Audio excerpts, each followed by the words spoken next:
Welcome to this week's Treasury Career Corner podcast, where I interview Treasury professionals about their Treasury careers. Each and every week, I talk to them about how they've built their careers, where they are now, where they see both themselves and the Treasury profession going to next. Let's get on with the show.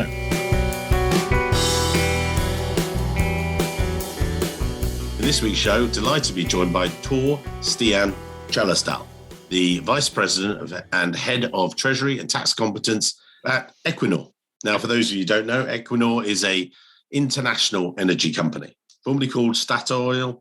They have approximately 21,000 colleagues developing oil, gas, wind and solar energy in over 30 countries worldwide. But they're the largest operator in Norway and one of the largest offshore operators and a growing force within renewables. Now, we'll get Tor to explain that a little bit more later on in the show. Also, he's got some interesting insights about how they approach competency within Treasury, which I think is a great part of this episode. So I think you guys are going to enjoy it. But again, we're going to go back, enough of me talking to the beginning of Tor's career, but actually I'd done my research and found out you actually had a start in football, which is fantastic. So football to Treasury, maybe talk us through your early life, if you will, Tor. Over to you, sir. Thank you so much, Mike, and happy to join forward to the conversation. I had probably a bit, not the most usual way of starting my career into Treasury. But of course, early in my days, I was always interested in numbers and decided to take an education in business administration. Mm-hmm. And when I was doing that, I was also playing football on a local level. But I was lucky to be selected to get a professional contract with one of the best teams in Norway. And I, of course, jumped on that one. I hope to have a good and long-lasting career within football. But I was both injured and maybe did not play well enough to continue my career. And after 2 years of professional football, I did not have a contract anymore. So I had to find a real job. So then being a guy from the Stavanger region, where Equinor, at that point Statoil, has its head office, that was, of course, one key target for me to come into Equinor within a finance position. A bit randomly, it turned in to be a cash management treasury position that was at that point in time open in the external job market. So I applied.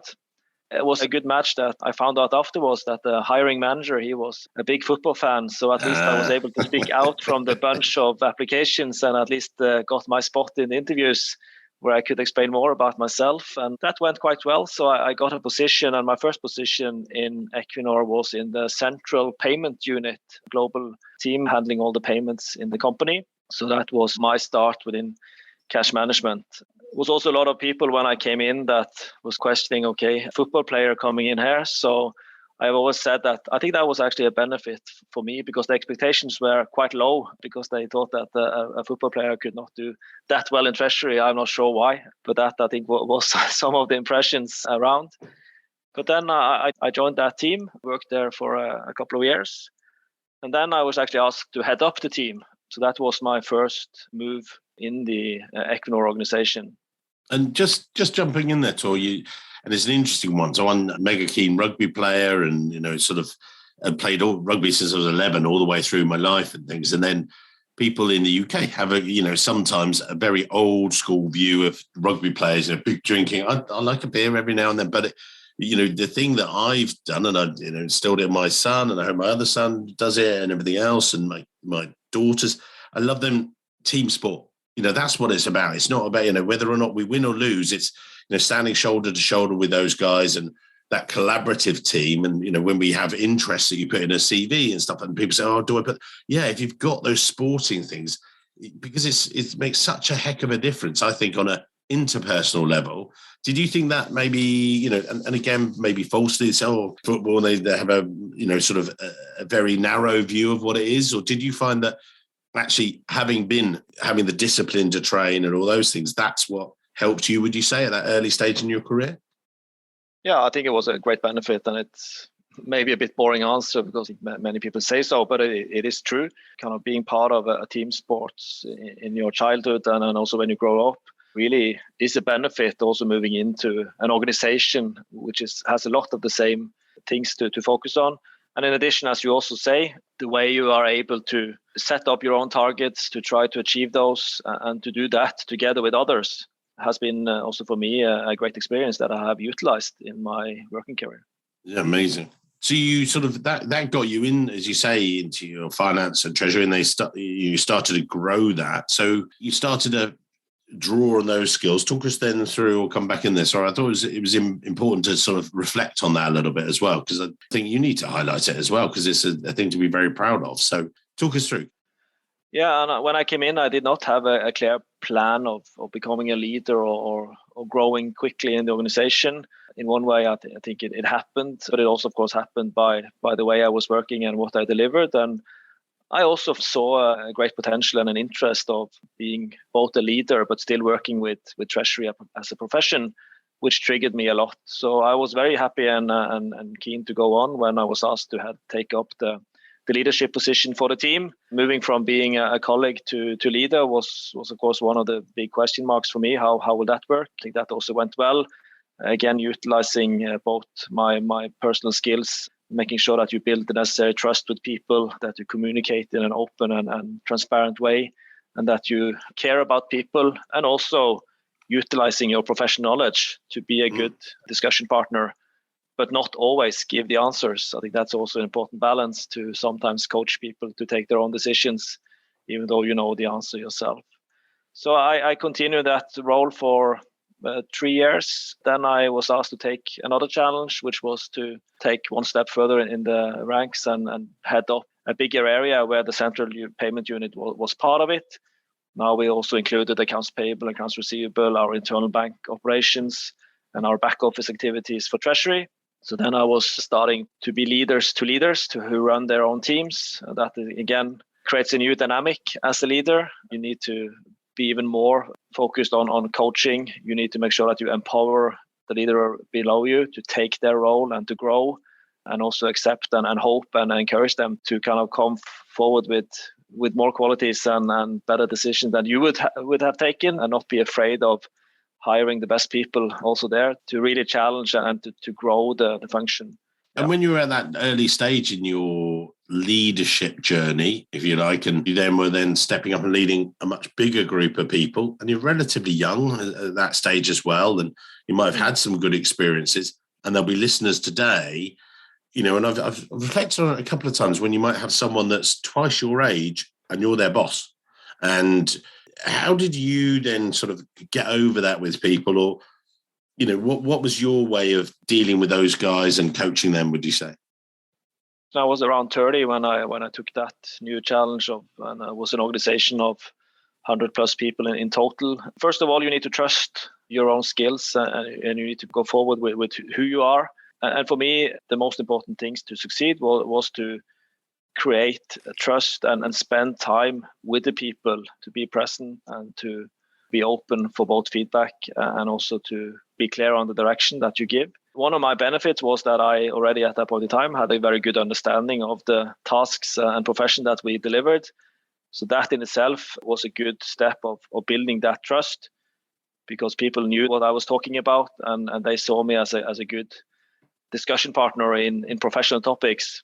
So I think it is a bit different if you had a team where you really know the delivery compared to having teams where you don't have the same understanding of the profession. Then you need to be even more focused on how you communicate, how you involve. But for me, the fact that I knew that the area very well helped a lot in taking the role.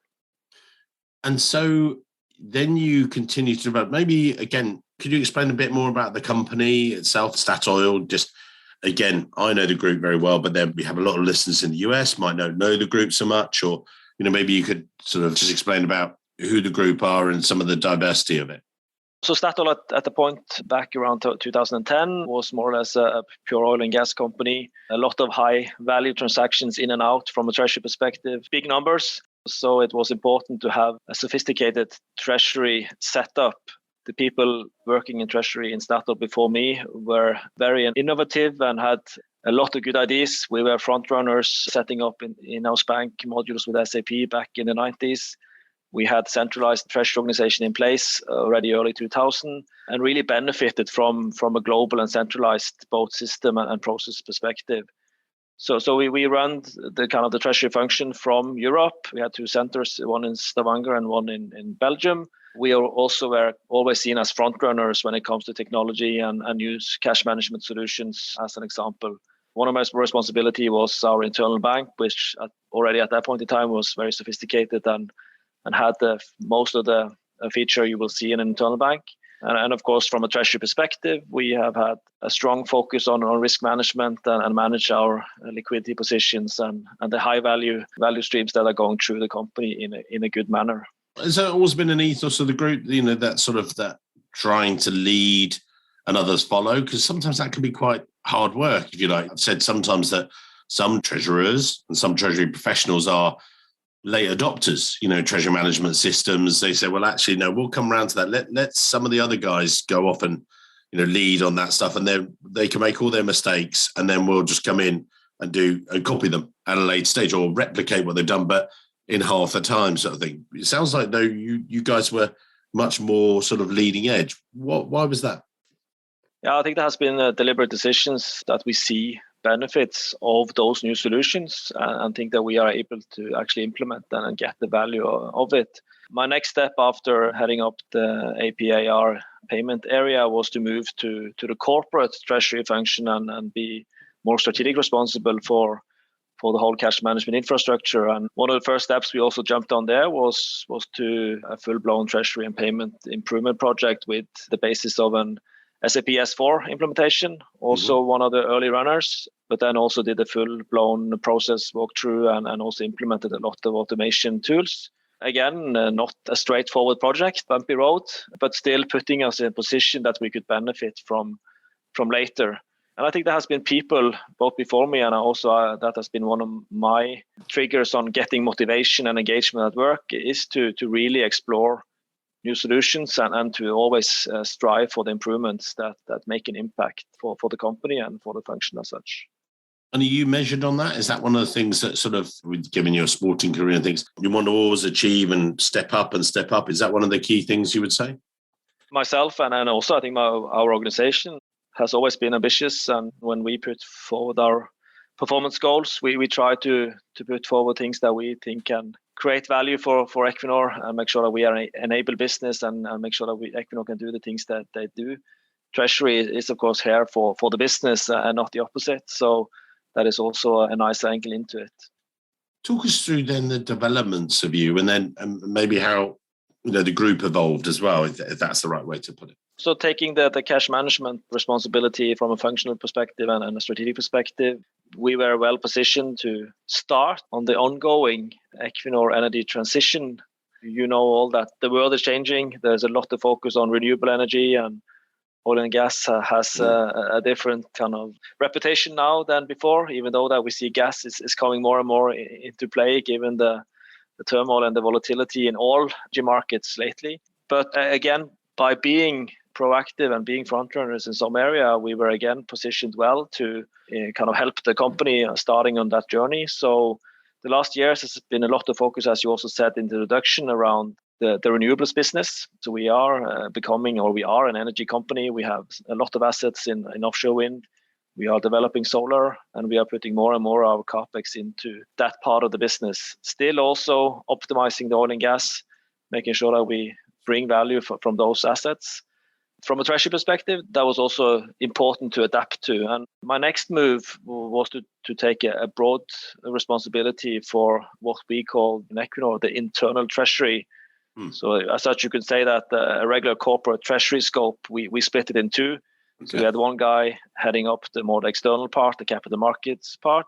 And then I got the responsibility for the internal treasury part, which is then all the cash management work, but also all the subsidiary treasury. So we have 200 plus subsidiaries which have to be managed from a treasury perspective. Again, we have centralized the management of also our subsidiaries when it comes to treasury. So that was about an interesting and big scope. A lot of interesting countries around the world with different issues that we had to resolve. That in a way took my career and my leadership challenge to a new level to be an extremely strategic partner to the CFO and his management team, being part of the finance management team in Equinor. That's dynamic. That's probably the best word. When you're pushing that out to different levels of competency based, globally, if you like, how do you approach each of those? So you might have, one region that is very advanced and knows all their stuff and everything else, whereas you've got to tailor your approach perhaps for someone that Treasury isn't their first skill and they may struggle a little bit more. How have you tailored that, or what sort of ways have you managed to manage that with those different levels? Very advanced, actually, guys that are struggling a little bit. How have you tailored that, would you say? First of all, I've used my organization, and we have had an extremely competent and strong core treasury organization that has been around, that has handled in a way the different countries, the different dimension. So for me, it has been to give those people working with me on our scope the empowerment to take the responsibility that we have been given to develop the solutions to run Treasury the way we want. Of course, when you have organizations, people are very different. So for me, has been very important to accept those differences, focus on the different strengths that people have, treat everyone with the same respect, and also try to spend time on people. In the role I had in the corporate area, of course, the number of people were much more limited. So it was maybe around 10, 12 people. So then you also have more time to spend time with your people and get to know them even better, the full organization. But for me, it is to build the necessary trust, to empower your people, and to be available and support when needed. You and I had our pre-podcast call, and you've got a different way of people, and leadership, and and how you're going to run that. Can you perhaps explain how you approach that a little bit differently, if that's the right way to ask the question?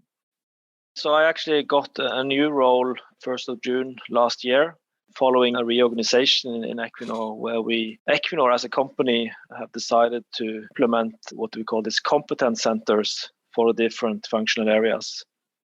That means that we gather people with the same competence in the same units, and then we allocate and assign people from those units to the tasks that we're going to solve.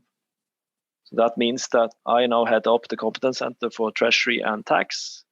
So first change for me was of course that I also now are working with tax, and we see integration with tax and treasury as very natural in Equinor.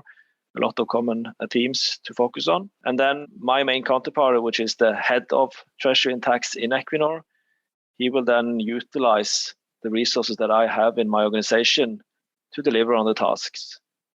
Many people will be assigned to a fixed task for a longer period. We also have people that can be assigned to short-term tasks and also moved around. It is a big change, and it is not straightforward. There are issues, of course, to get used to that new model and make it work. So that's kind of still an ongoing priority, and then I think we need to spend more time to make it very good. But we are on a journey, and it's a very interesting journey. And of course, the main goal is to first increase the flexibility with our resources to assign people to the prioritized tasks, to move quicker, to respond to different business needs. So that's from, in a way, the company and the business perspective. Equally important, or maybe even more important, this is also a new setup that should enable people development in a new way. You can get short-term assignments, you can rotate without changing your position in a more flexible way. You can get exposure to different areas within Treasury and Tax in a short time frame. So we believe that this is a good step of taking the people development and also the overall competence focus, which will become more and more important. We see that competencies are developing and changing from more basic traditional treasury competence, which is still the core and very important, more into new competencies as well, how to manage data, how to make sure that you can utilize technology in a good way, and also different business competencies that you need to support the business in a better way. Can you make it real for us a little bit? I know you and I discussed this, so I love it and I completely buy in, but maybe a practical example, so some of the listeners, because it's so new to a lot of them listening today, so they could either understand it, or if you were a fresh person walking into the organization, maybe a junior person yourself 20 years ago, sort of coming in, or 15 years ago, whatever, but how would you explain it to them or bring it to life, if you like, so that they understand? Because I love this idea, but you explained it well when we spoke before. Well, I think it's a bit inspired by like consultancy house, where you are hired into a consultancy company. Now you are hired in to Treasury and Tax overall. Previously, you would probably be hired into, for instance, working in the debt capital markets team, or you will be working in the payment unit. Now you are hired in a Treasury and Tax team. You get an assignment, you can still get an assignment to be part of the debt capital market activities, but maybe there will be a period where we are not that active externally. Then you can, in the meantime, potentially join a project financing activity to explore your competencies and learn more about that. Then go back again to the next bond issues that we will do in the capital markets team. So that's one example that you have a common resource home, and you also have two leaders. That's also a change because you have your resource leader that follow you up on your development, your competencies, and your other practical issues. And then you have a task leader that follow up the delivery in itself. That also have both pros and cons, to be open. That's something we try to work out. How can we make that most efficient? But Equinor has been clear, and our CEO is also stating that the competence center investment is an investment in our people and an investment to strengthen the focus on competence and people development. So if you're a junior candidate, you're a treasury analyst type level or something like that, again, I buy into this because I think it's a great way. It's slightly frustrating as a recruiter because you want turnover because, we want to recruit people and then come in and, some churn is good because it means we get to recruit more people for you. But actually, I see this as a really amazing way to really engage your employees and them to have sort of an openness, if you like, about themselves, saying, well, actually, I'd like to get involved in this, or I'm more task focused, I'd like to get involved in this. And it gives them that. And also you're opening it rather than saying, well, in 2 years' time, you will be doing this job and this is, it's sort of throwing that up in the air and then seeing where the pieces land a little bit in some ways. Is that how you would describe it? Or what other benefits would you sort of see for other maybe listeners and organizations? Yeah, that's of course our objective. I need to be honest and say that we still have a way to go. But of course, that to create the career paths with flexibility and opportunities, kind of without going through the formal recruitment steps and change of positions as we've done before. The objective is that we should be able to move people around. We should be able to utilize the competence and capacity in a more efficient manner. But it is, as I said, a big change. So we still need to spend time on maturing this. I also think the rationale behind it is I understand, and it has a great potential if we succeed. And what does success look like in that? Again, the way I want to describe this is that, again, someone listening today goes, well, maybe I understand it, but what are the benefits? What's your end goal? What do you see with you guys and stuff? Again, I know the answer to this question is more for the listeners. Yeah. I think there are two dimensions. First of all, happy people that feel that they get development opportunities and are growing as professionals in Equinor, in Treasury and Tax. And then secondly, strong Treasury and Tax deliveries by utilizing the competence in a better and more efficient way, delivering what we need to do. So that was a short summary in the two dimensions that I think is important. Love it. Looking at the future and sort of taking it away from yourself, as it were, and this great development for Equinor and everything else, but what would you say you're thinking about for the future? What are the challenges that are coming along, maybe to the company, maybe to you as a head of Treasury and Tax? What are you thinking about, if you like, and hopefully going to be discussing at conferences and those real life things at events in the future. But what are you thinking? If I start from a company and energy perspective, it is, of course, will be very interesting to see how quick and how far the energy transition journey will go. How will the 2030 targets be achieved if we look 6, 7, 8 years ahead? So that is the starting point, and that also have to be the starting point for Treasury and Tax on what we should do. I think on Treasury specific, I've seen good development since I started back in 2005. So it's almost 17 years now. If I also go back, we do still quite a lot of the same things as we did in 2005. when will we see even more transformational changes on Treasury? If you go back, I've been part of quite many conferences these last years, and there are always a lot of buzzwords. Some have triggered in and some have not. How will that be? And I think now, given the development in society, we really are eager to see an effect on kind of data, uses of data, artificial intelligence, and again, many of the nice buzzwords. How will they impact Treasury, and how will we utilize that in Equinor? That is some of the key discussions we have internally. To be honest, we don't see yet the full picture. So we have been focusing on establishing a good foundation by having a good platform, good systems in place, and also started with some nice improvements, but we need to develop that further. There has been also a lot of discussion about the Treasury community. What are the roles of the banks in the future?